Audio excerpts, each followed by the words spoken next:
Daniel 3 is one of the great scenes of resistance in the prophecy of Daniel.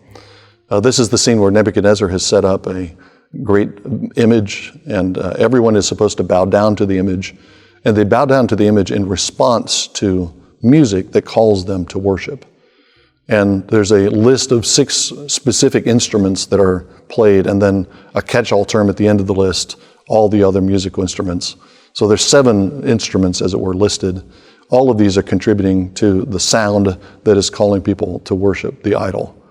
The words that are used for these different instruments, as James Bejon has pointed out, the words that are used are borrowed from a number of different languages. So we have an empire in sound. We not only have all the peoples and nations of the earth that are supposed to bow down to this image that Nebuchadnezzar has erected. All the peoples that he's conquered are supposed to bow down to this image. But the musical instruments are brought in from different nations, and they create this kind of empire of sound with all the different nations expressing themselves. But of course, the key thing in that passage is that the 3 friends of Daniel refuse to bow.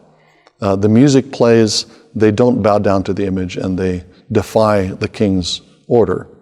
We don't read about it in Daniel 3, but I suspect a part of the background to that scene is the musical tradition of Israel. The 3 friends have come into Babylonian exile out of a world where there's a strong musical tradition at the temple.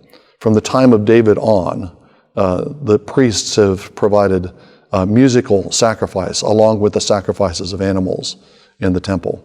That's the setting, that's the musical culture in which these young men have been raised. When they go into Babylon, they already have their own music, the songs of Zion. And they sing the songs of Zion even in a foreign land.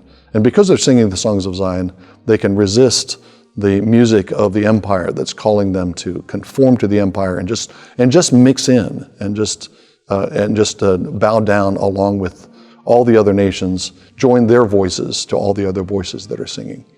Music has a powerful impact on formation of communities and formation of polities. And if we want to form a distinct polity, a distinct ecclesial polity in the world, then we have to have our own musical culture and our own musical tradition.